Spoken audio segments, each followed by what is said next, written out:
सुप्रभात मित्रों, प्रकाश education hub के YouTube चैनल पे आपका हार्दिक स्वागत और अभिनंदन। 3 नवंबर 2023 को समसामयिक विषयों से संबंधित करंट अफेयर्स के इस महत्वपूर्ण सेशन के अंदर आज देखते हैं पहला प्रश्न कौन सा है और क्यों आपके लिए है उपयोगी। चलिए जानते हैं पहला प्रश्न। किस भारतवंशी लेखक को इस साल का ब्रिटिश अकादमी का बुक पुरस्कार से उनको सम्मानित किया गया? मैं आपको बता दूं, एक महिला साहित्यकार जिनका नाम नंदिनी दास है। वर्तमान में वो ब्रिटेन में ही निवास करती हैं। उनको इस साल का ब्रिटिश अकादमी बुक पुरस्कार से उनको सम्मानित किया गया है। तो इसका जो आंसर जाने वाला है वो जाने वाला है नंदिनी दास को। चलिए जानते हैं दूसरा प्रश्न। प्रश्न संख्या 2 में आपसे पूछा जा रहा है global law and order index 2023 में किस संस्था के द्वारा उसको जारी किया जाता है? विभिन्न देशों के अंदर कानून व्यवस्था को चुस्त दुरुस्त रखने के लिए या कह सकते हैं मेरिट और डिमेरिट्स के बारे में बात करने के लिए इस प्रकार का एक अवार्ड दिया जाता है। पूछा जा रहा है आपसे कि किस संस्था के द्वारा उसको नॉमिनेट किया जाता है या कह सकते हैं कि उसकी जो मेरिट बनाई जाती है वो किस संस्था के द्वारा बनाई जाती है। इसका जो आंसर जाने वाला है वो जाने वाला है गैलप सर्वे। गैलप सर्वे विश्व भर के अंदर जितने भी जो देश हैं उन देशों के अंदर कानून व्यवस्था, इसके अलावा आपराधिक गतिविधियां और पुलिस सुधार जो अधिनियम है उनके बारे में क्या करता है, जांच करता है, अनुसंधान करता है। उसी के क्रम के अंदर एक मेरिट लिस्ट जारी करता है और ये मेरिट लिस्ट जारी करने के उपरांत ही देशों की जितनी भी कानून व्यवस्था है उसको और ज्यादा सुदृढ़ करने में मदद मिलती है। तो इस प्रकार का जो सर्वे करने वाली जो एजेंसी है उसका नाम है गैलप सर्वे। चलिए जान लेते हैं अगला प्रश्न। प्रश्न संख्या 3। हाल ही में लॉन्च हुआ मोमेंटम 2.0 ऐप किससे संबंधित है? ये जो ऐप है वो है ई कॉमर्स से संबंधित। जितनी भी प्रकार की गतिविधियां वर्तमान में मार्केट कैप के अंदर अभी वर्तमान में हो रही है, जिसमें उपभोक्ताओं का अपने घर पे ही सामान की डिलीवरी से संबंधित फ्लिपकार्ट, अमेजोन जैसी कंपनियां जो विश्व स्तर पर अपना सामान को बेचती हैं अन्य कंपनियों के उत्पादों को, उसी के संदर्भ के अंदर आपसे पूछा जा रहा है कि मोमेंटम 2.0 ऐप किससे संबंधित है? तो इसका आंसर जाने वाला है ई कॉमर्स सेक्टर से। चलिए जान लेते हैं अगला प्रश्न। प्रश्न संख्या 4। हाल ही में चर्चा में रहा B61 किससे संबंधित है? ये एक परमाणु बम है और ये जो B61 जो बम है इसी प्रकार से एक होती है सिपरी। सिपरी एक रिपोर्ट है जिसके द्वारा विश्व के अंदर किस देश के पास कितने परमाणु बम है इसकी लगभग जो जितनी भी प्रकार की जो तादाद है उसके बारे में जानकारी अपने को देती है। मैं आपको बताता चलूं, वर्तमान के अंदर सबसे ज्यादा अगर परमाणु बम किसी देश के पास है उस देश का नाम संयुक्त राज्य अमेरिका है। उसके दूसरे नंबर पे अगर देखा जाए, मेरिट पे देखा जाए तो रसिया है। उसके बाद में भी अगर कोई बात करें तो फिर चाइना है और बहुत सारी ऐसी कंट्रीज हैं जहां पे सबसे ज्यादा उनके पास में परमाणु हथियारों का जखीरा है। चलिए जान लेते हैं इसका जो आंसर जाने वाला है कि B61 जो है उसका संबंध परमाणु बम से है। चलिए जानते हैं अगला प्रश्न। प्रश्न संख्या 5। किस देश ने अपना 5वां अनुसंधान केंद्र अंटार्कटिका में बनाने के लिए 450 कर्मियों को एक वहां पे दल को भेजा है? वर्तमान के अंदर सभी प्रकार की जो विकसित और अल्प विकसित या कह सकते विकासशील देशों की एक टोलियां हैं जो वहां ट्रुप्स जो है वहां पे अभी रह रहे हैं। कहां पे? अंटार्कटिका महाद्वीप। अंटार्कटिका महाद्वीप एक निर्जन महाद्वीप है। वहां पे सभी देश या कह सकते हैं मुख्य जो देश है वहां पे अनुसंधान के लिए अपने दलों को, ट्रूप्स को वहां पे भेजते हैं। वर्तमान में अभी एक बड़ी बर्निंग इशू के तौर पे देखा जा रहा है कि 450 कर्मियों का एक दल, एक ट्रुप चाइना का, वो अंटार्कटिका महाद्वीप में अभी वहां पहुंचा है। भारत के संदर्भ में क्यों महत्वपूर्ण है? भारत के भी वहां पे एक तो दक्षिण गंगोत्री पे भी अपना क्या है वहां पे अनुसंधान के अंदर, जहां पे भारत भी वहां पे उसको संचालित कर रहा है। चलिए जान लेते हैं अगला प्रश्न। प्रश्न संख्या 6। चैंगवोन दक्षिण कोरिया में चल रही निशानेबाजी की एशियन चैंपियनशिप के अंदर किसी निशानेबाज ने डबल मेडल जीते हैं?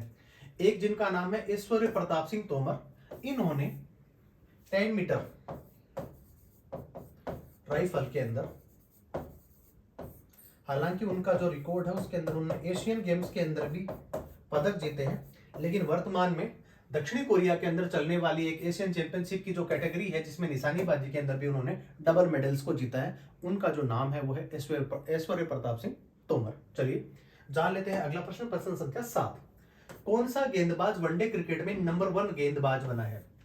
अभी हाल ही के अंदर आईसीसी ने एक player of the month, player of the month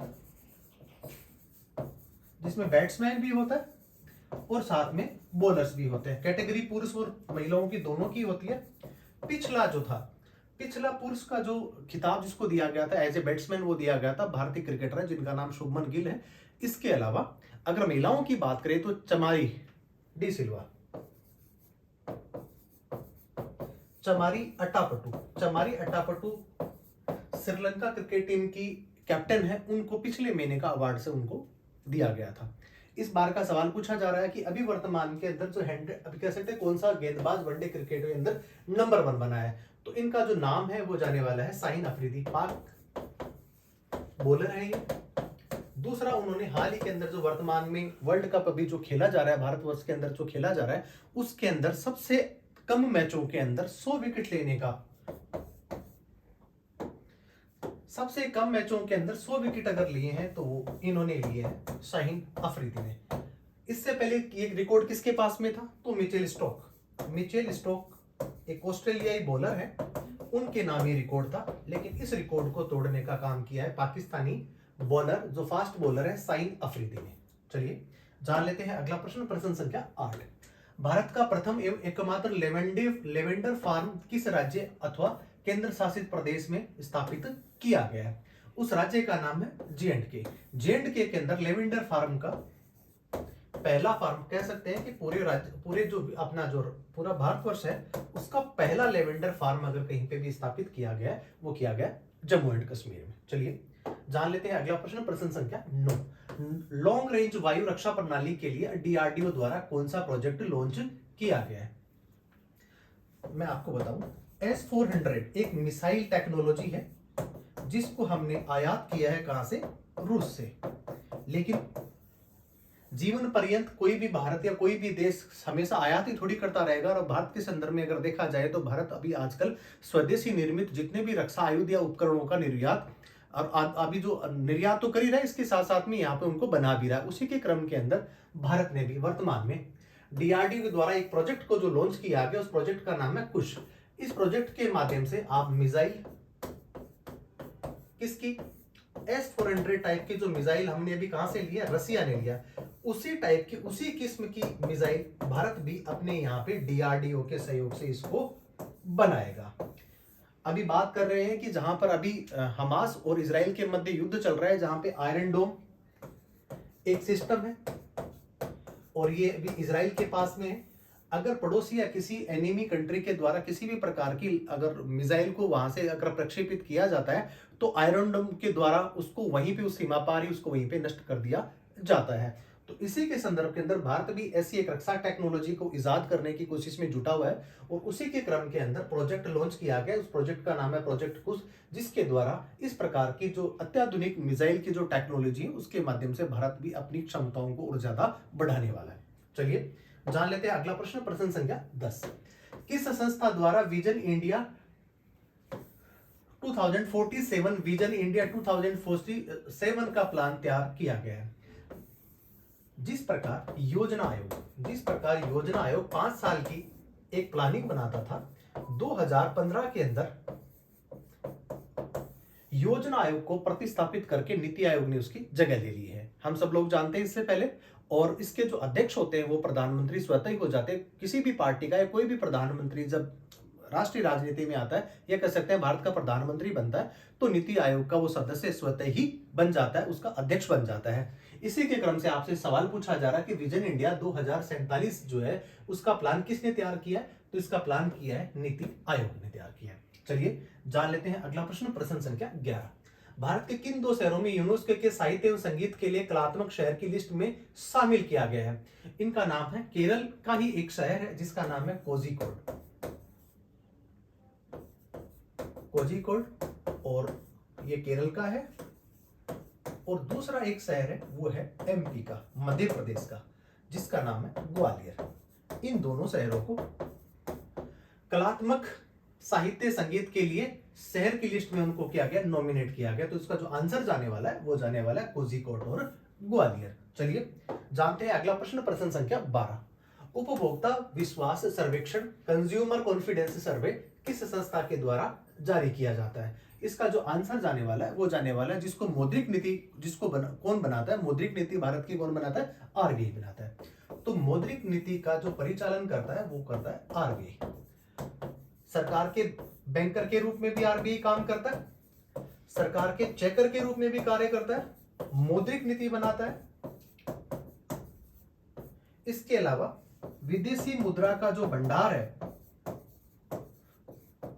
उसको भी टैकल करने का काम कौन करता है? आरबीआई करता है। तो आरबीआई एक अधिनियामिक एक संस्था है जो सभी प्रकार की बैंकों को कंट्रोल करती है, मौद्रिक नीति का अनुपालन करवाती है सभी से, और सरकार के बैंकर के रूप में भी कार्य करती है। अगर आरबीआई की संस्था के बारे में बात करें कि इसकी स्थापना कब हुई, तो 1934 के अधिनियम के द्वारा इसकी स्थापना की गई थी और 1 अप्रैल 1935 से इसने कार्य करना शुरू किया था। इसका पहले जो हेडक्वार्टर हुआ करता था, क्योंकि उस समय अंग्रेजों का शासन था, तो इसका हेडक्वार्टर हुआ करता था कलकत्ता में। 1937 के अंदर ये आ गया कहां पर? देश की राजधानी। देश की राजधानी कौन सी? आर्थिक राजधानी। देश की आर्थिक जो राजधानी है वो मुंबई है, और वहां पे इसको 1937 के अंदर वहां पे शिफ्ट कर दिया गया। तो ये आपने इस चीज के बारे में जाना। अभी वर्तमान में अगर आरबीआई के अध्यक्ष की बात करें तो उनका नाम है शशिकांत दास। शशिकांत दास को अध्यक्ष नहीं कहा जाता, उनकी अपनी भाषा के अंदर उनको बोला जाता है गवर्नर। तो आरबीआई के जो वर्तमान में जो गवर्नर है उनका नाम है शशिकांत दास। चलिए जान लेते हैं अगला प्रश्न, प्रश्न संख्या 13। डेविड विली जिन्होंने अंतरराष्ट्रीय क्रिकेट से संन्यास की घोषणा करी है, उनका संबंध कौन से देश से है? कह सकते हैं कि जेंटलमैन गेम जिसको क्रिकेट कहा जाता है उसकी शुरुआत किसने करी थी? ब्रिटेन ने करी थी। तो वहीं के खिलाड़ी जिनका नाम डेविड विली है, उन्होंने अंतरराष्ट्रीय क्रिकेट से संन्यास लिया है, उन्होंने इसका ऐलान कर दिया है। तो इसका जो आंसर जाने वाला है वो जाने वाला इंग्लैंड। वर्तमान में भारतवर्ष के अंदर अभी विश्व कप खेला जा रहा है और भारत 7 के साथ जितने अभी तक भारत ने अभी तक 7 मैच खेले, और कल रात की शाम का जो मैच हुआ था श्रीलंका वर्सेस इंडिया, उसमें भारत ने लगभग 300 रनों से श्रीलंका को हरा दिया। भारत ने अभी तक टोटल 7 मैच खेले और 7 के साथ ही अभी तक उनको जीता है। तो ये अपने आप में अभी तक के भारत के विश्व कप जो क्रिकेट का अभी तक का जो अभियान रहा है, अभी जब से शुरुआत हुई है भारत की क्रिकेट की टीम की विश्व कप के दौरान जितनी भी परफॉर्मेंस हुई है उसमें अभी तक का उम्दा प्रदर्शन है। चलिए जान लेते हैं अगला प्रश्न, प्रश्न संख्या 14।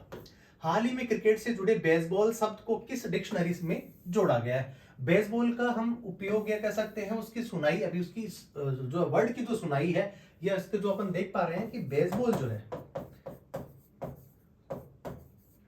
इसकी शुरुआत कब हुई? ऑस्ट्रेलिया और इंग्लैंड की एक सीरीज चलती है, उसी के अंदर इसकी शुरुआत हुई। ये वर्ड पहली बार देखने को मिला। बेसबॉल का मतलब क्या होता है? बेसबॉल का मतलब होता है आक्रामक क्रिकेट, और आक्रामक क्रिकेट के बारे में ही ज्यादा से ज्यादा लोग इसको उन्होंने सबसे ज्यादा अगर कह सकते हैं गूगल पे सर्च भी करा। और किस डिक्शनरी के अंदर हाल ही में इसको जोड़ा गया है, तो उस डिक्शनरी का नाम है कॉलिंस डिक्शनरी के अंदर अभी बेसबॉल एक वर्ड था जो क्रिकेट से ही संबंधित है, जो आक्रामक क्रिकेट के रूप में इसको जाना जाता है। और इसकी शुरुआत मैं आपको ऑलरेडी पहले से बता ही चुका हूं कि इसकी शुरुआत इंग्लैंड और ऑस्ट्रेलिया के जो मैच खेले जा रहे थे उस समय हुई इसकी शुरुआत हुई थी। चलिए तो इसका जो आंसर जाने वाला है वो जाने वाला है कॉलिंस। चलिए आज के सेशन का पढ़ते हैं अंतिम प्रश्न, देखते हैं क्या पूछा जा रहा है। Rajaji tiger reserve conservation foundation की स्थापना किस राज्य के सरकार के द्वारा की गई है? तो राजाजी टाइगर मैं आपको बताता चलूं कि 1 अप्रैल 1973 को टाइगर प्रोजेक्ट आया, और पहला जो टाइगर जो प्रोजेक्ट था वो आया कहां पर? उत्तराखंड। और उत्तराखंड की राजधानी है कौन सी? देहरादून। देहरादून के अंदर जिम कॉर्बेट एक पार्क है जिसको टाइगर पार्क भी बोला जाता है, और अभी उसका नाम कर दिया रामावन। तो इसकी शुरुआत तो हुई थी कहां से? उत्तराखंड से। उसी से संबंधित प्रश्न पूछा जा रहा है आपसे कि Rajaji tiger reserve conservation foundation की स्थापना किस राज्य में की गई है? उसका भी आंसर सेम ही है, उसका आंसर जाने वाला है उत्तराखंड। तो उत्तराखंड जो है यहाँ पे इसकी शुरुआत हुई है। देख लेते हैं इसके बारे में। पुष्कर सिंह धामी, पुष्कर सिंह धामी यहाँ के चीफ मिनिस्टर हैं।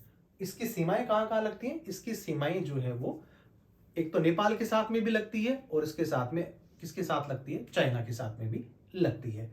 तो आज के करंट अफेयर्स के महत्वपूर्ण प्रश्न जो है सेशन के अंदर आपने ये जाने कि कौन कौन से महत्वपूर्ण प्रश्न 3 नवंबर को हो सकते थे। उन सभी प्रश्नों को हमने फैक्ट्स के साथ में किया है कवर। आप बने रहिए प्रकाश एजुकेशन हब के साथ में। जय हिंद, जय भारत।